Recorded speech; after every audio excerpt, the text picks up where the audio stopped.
Test 5. You will hear a number of different recordings, and you have to answer questions on what you hear. There'll be time for you to read instructions and questions. And you have a chance to check your work. All the recordings will be played only once. The test is in 4 sections. At the end of the test, you will be given 10 minutes to transfer your answers to an answer sheet. Now turn to Section 1. Section 1. You will hear a conversation. First, you have some time to look at questions 1 to 7.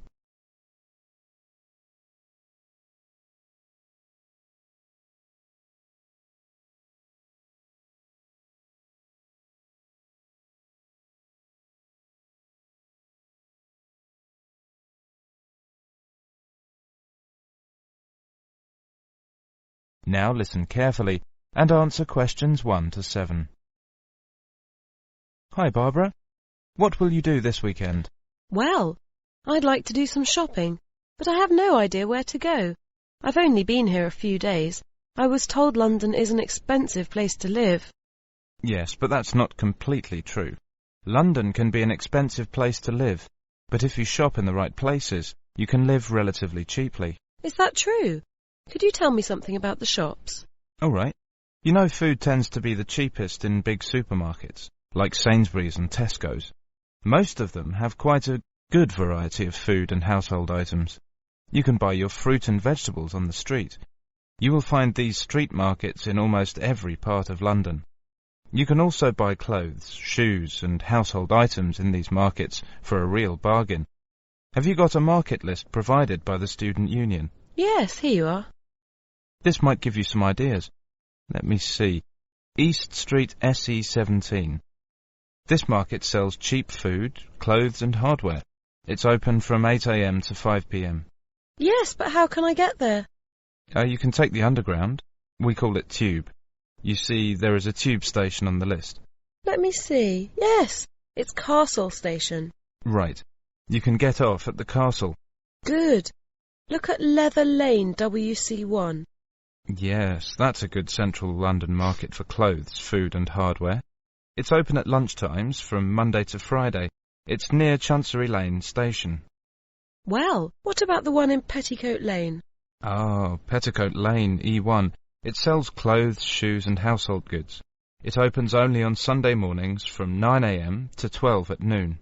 Yes, we can get off at Aldgate Station. What about the one in Walthamstow, E17? Oh, that's a big market for clothes and food.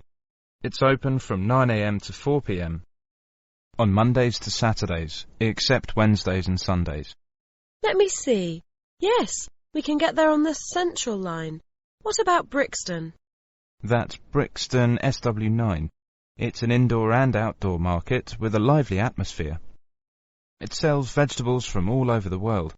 It opens from 9 a.m. to 6 p.m. on Mondays to Sundays and half day on Wednesdays. Oh, it's close to Brixton Station. Very near my place. Great. It's very convenient. Tell me more details about Camden Lock. Yes, there are several markets on Camden High Street, and plenty of shops. They sell fashion clothes, jewellery, recorders and pottery. The most famous one is Camden High Street, NW1. It's good for buying presents. Very close to Chalk Farm and Camden Town Station. I see. It says it opens on Sundays, only from 8 a.m. to 5 p.m. Well, I think these markets might help to keep my costs down. Well, if you need to buy new electrical goods or large household items, you can wait until the January sales when all shops sell goods at discounted prices. Thank you so much for your help, Tom. Should we go to Brixton together this weekend? I'd love to. Oh, I'm afraid I've got to go to a lecture. I'll ring you tonight. Before you hear the rest of the conversation, you have some time to look at questions 8 to 10.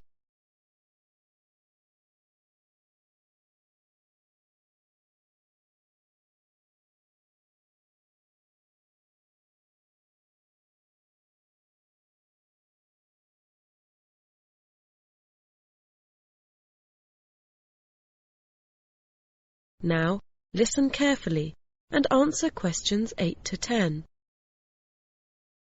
4010625. Hello, is that you, Tom? Hi, Barbara. Have you decided where to go tomorrow? Yes. I'd like to go to Camden Town to shop. Would you like to go there with me? Yes, I'd love to. That's a good market. Mary's here with me now. She wants to go there too. Shall we meet at Camden Town Station? Okay. How are you going there? We'll go there by bus. It's only 3 stops from my place. Well, we might walk there if the weather's fine. How will you get there? I think I'll have to take the Underground. I'm at Bond Street and I'll take the Central Line first and get off at Tottenham Court Road. OK. Take the Central Line and get off at Tottenham Court Road. Then you want the Northern Line to Camden Town. It's only about 4 stops. Make sure you get a northbound train, though. You want northbound Camden Town, OK? Okay, I think I can find the way. I have an Underground map with me now. What time shall we meet tomorrow? How about 1 hour earlier, say 9:30? Fine, that will be all right. See you tomorrow. Bye. That is the end of section 1, and now you have half a minute to check your answers.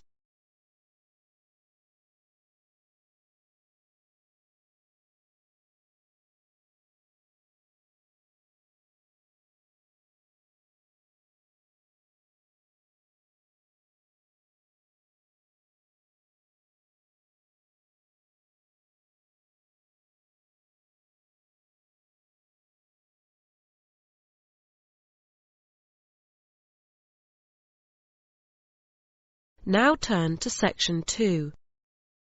Section 2. You will hear a radio program. First, you have some time to look at questions 11 to 16.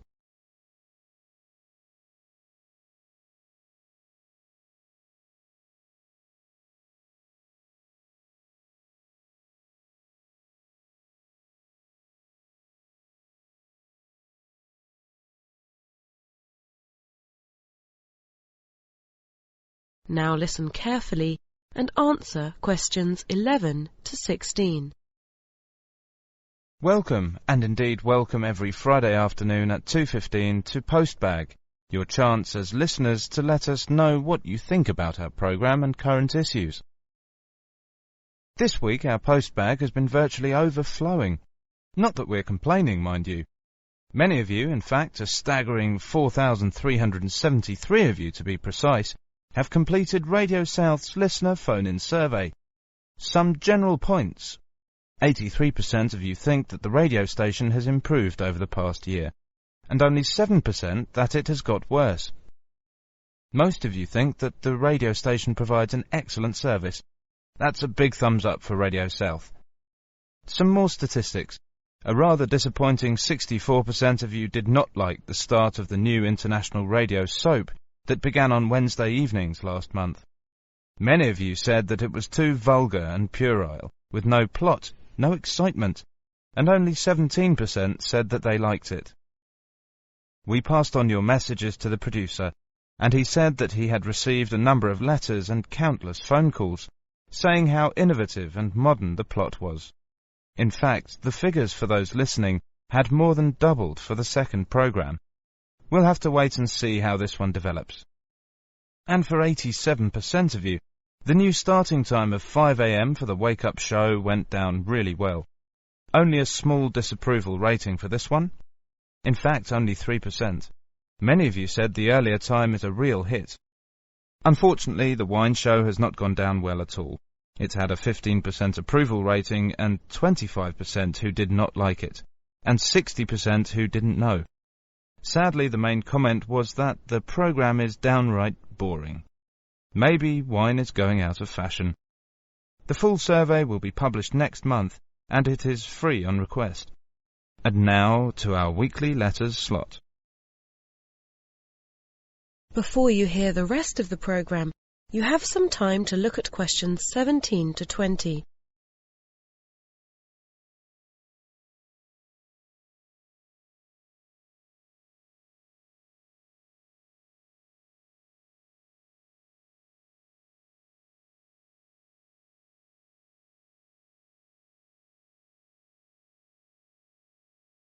Now listen carefully and answer questions 17 to 20. Sharon from Tasmania has written in to say that she has tried to get through on the telephone to our new message line to leave a message on the voice box, but she finds it too complicated. She says, and I quote, "Every time I press a number after the main menu, the line won't accept my message. It is so frustrating. Maybe your voice box should come with a health warning." Well, I can't tell you that you're not the first person to have complained about this. In fact, we had 67 letters this past week alone, and complaints have been going up at the rate of 10% a week recently, and we're now looking into the problem. On a more cheerful note, Mary from Sydney, Australia, wrote in to say how refreshing and cheerful she found our station was. She says the music and the morning wake-up show she finds really invigorating. We've had lots of similar letters from all around Southeast Asia saying the same thing. From Terry in Auckland, New Zealand, Yuko in Japan and Ahmed in Indonesia. Robin in Australia says it's really an excellent new contribution to the radio scene in the area and encourages us to keep going. Thank you, Robin, for your support. Pangaporn from Thailand wants to know if there are any plans to repeat the English language program, English Worldwide, on Sunday morning at 9 a.m, or whether we're going to expand the program. We've had so many letters over the past weeks. The number of people tuning in has grown tenfold. There are no plans at the moment to increase the 2-hour slot on Friday morning, but if numbers keep increasing at the rate they are, we may have to. Many of you have asked when we are becoming a 24-hour service. The answer is as soon as we can. We now broadcast 19 hours a day and hope to be on air 24 hours a day within the next 6 months. And now it's over to Marco, who's going to look at the latest cinema and video releases. That is the end of section 2. You now have half a minute to check your answers.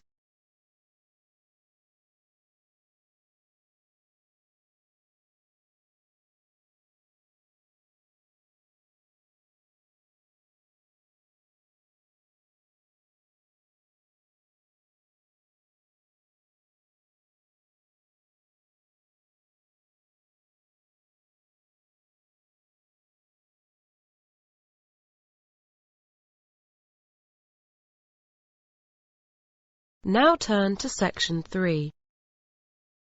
Section 3. You will hear a conversation between a college tutor and a student about writing a book review. First, you have some time to look at questions 21 to 30.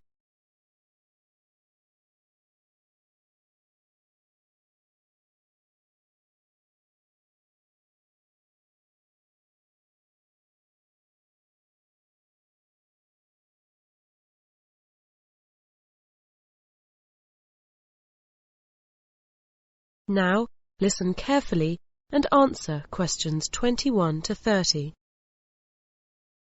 Oh, hello. Can you spare me a few minutes, please? Yes, of course, Rachel. What can I do for you? It's about the book review you've asked us to write as part of the academic writing course. You said we should ask if we didn't know how to set about it. Okay. Well, sit down and let's talk about it. I presume you've chosen the book you want to write about? Yes. Good. Then have a look at this outline. If we talk it through and you make notes on it, it'll help you to structure your review. Right, first of all, what's the name of the book? The Human Mind. Ah, yes, by Robert Winston. It was tied in with a very good television series, wasn't it? So you should start your review with the title and author. The next question is, what character would you put it in?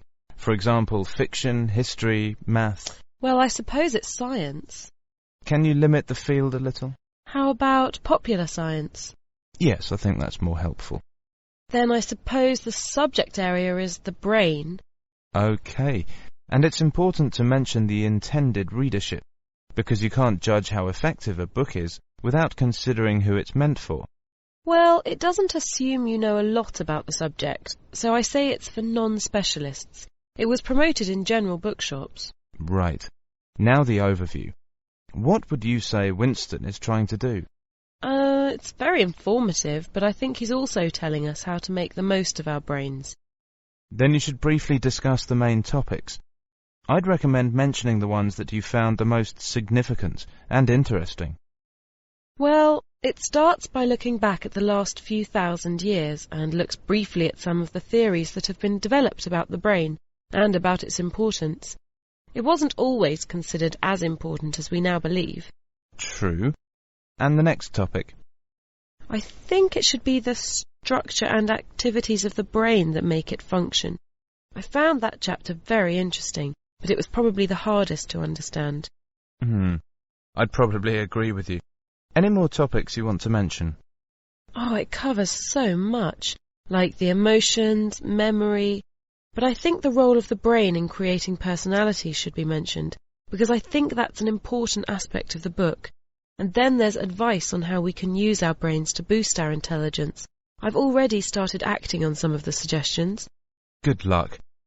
Now let's look at the next section of your review, where you should analyse and evaluate the book.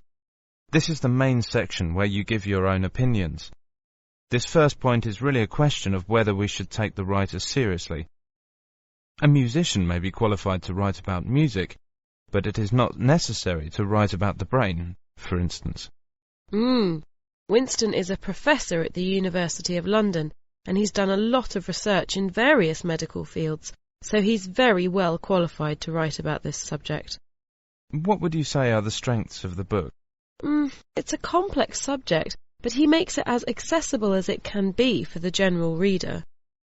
That's partly because he illustrates his points with a lot of stories, both about well-known people, like Einstein, and from his own life. Okay. Are there any other strengths you want to add? I was glad he included a word list to explain the meanings of medical terms, and I didn't find any weaknesses. Right. Then that brings us to the conclusion. How would you sum up your overall response to the book? Well, I found it fascinating. I think Winston is quite ambitious in the goal he's set himself, but he's succeeded in reaching it. Well, there you are. You've got the skeleton of your review. Keep that in front of you while you're reading it up, and it should be fine. Thank you very much. You're welcome. That is the end of section 3. You now have half a minute to check your answers.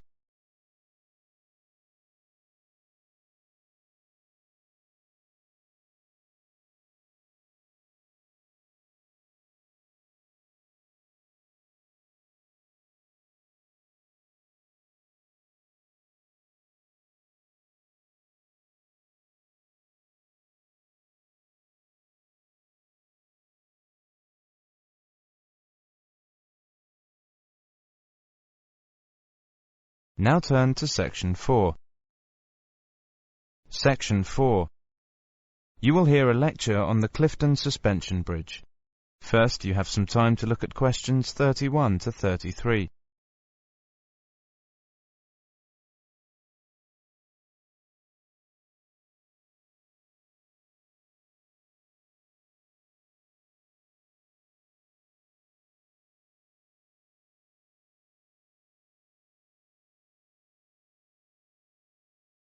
Now listen carefully and answer questions 31 to 33. This is the first of a series of lectures on historic engineering structures. Today we're looking at the Clifton Suspension Bridge in Bristol, which we hope to visit later this term, and I'd like to begin with a brief word about the bridge's history and about bridge building in general.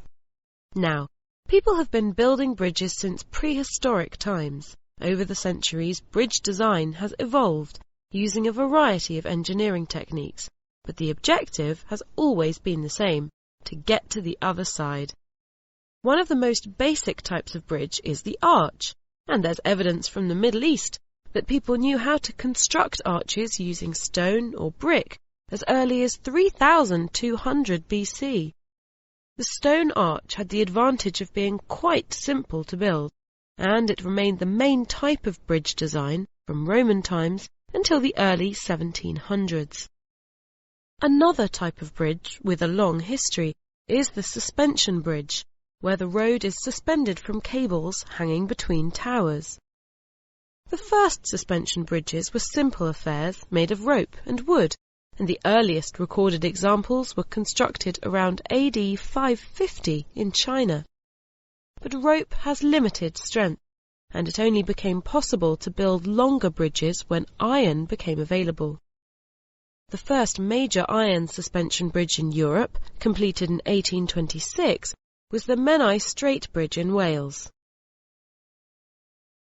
Before you hear the rest of the lecture, you have some time to look at questions 34 to 37.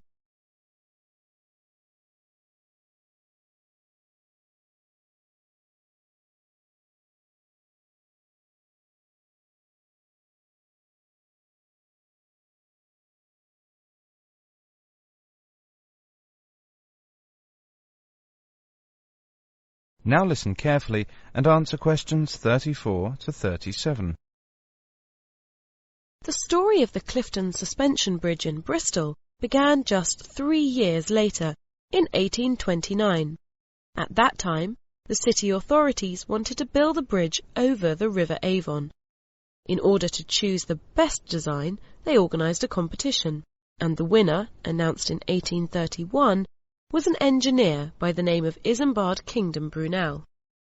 Work began the same year, but was almost immediately interrupted when serious riots broke out in the city. As a result, investors lost confidence, and work stopped until 1836. The 2 supporting piers had been completed by 1843, but unfortunately at this point the money ran out, and work on the bridge came to a halt for a second time. Then, in 1851, all the ironwork for the bridge was sold off in order to pay back the creditors, and the project seemed to have reached an end. However, in 1860, there was a stroke of luck when a suspension bridge in London was demolished. That bridge had chains which were almost the same as the ones designed for Clifton, and these chains were available to buy. Events moved quickly after that. Money was raised, and work went ahead again in 1862. The bridge was finally completed amid great celebration 2 years later, in 1864. Before you hear the rest of the lecture, you have some time to look at questions 38 to 40.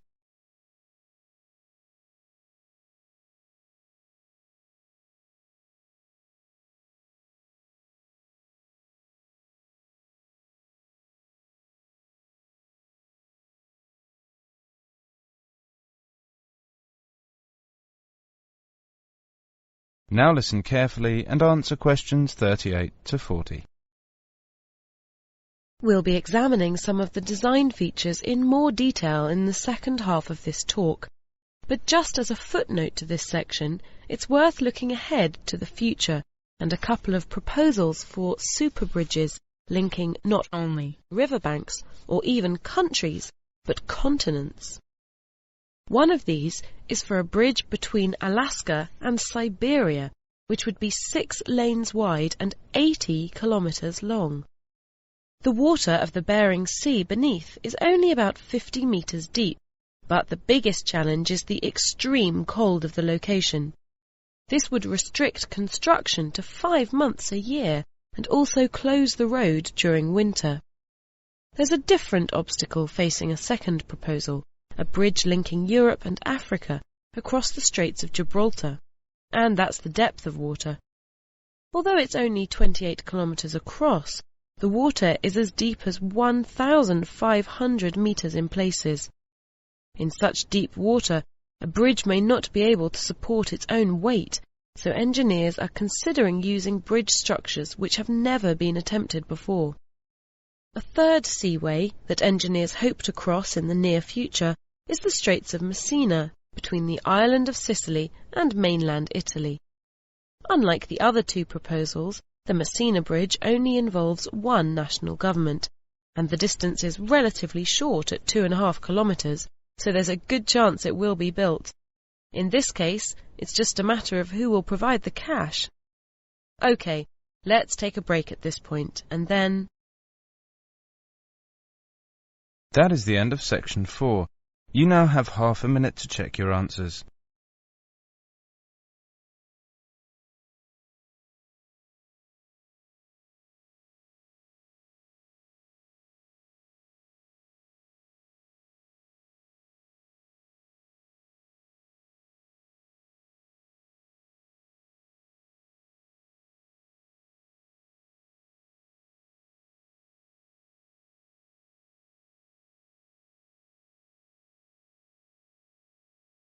That is the end of listening test, the IELTS test. You now have 10 minutes to transfer your answers to the listening answer sheet.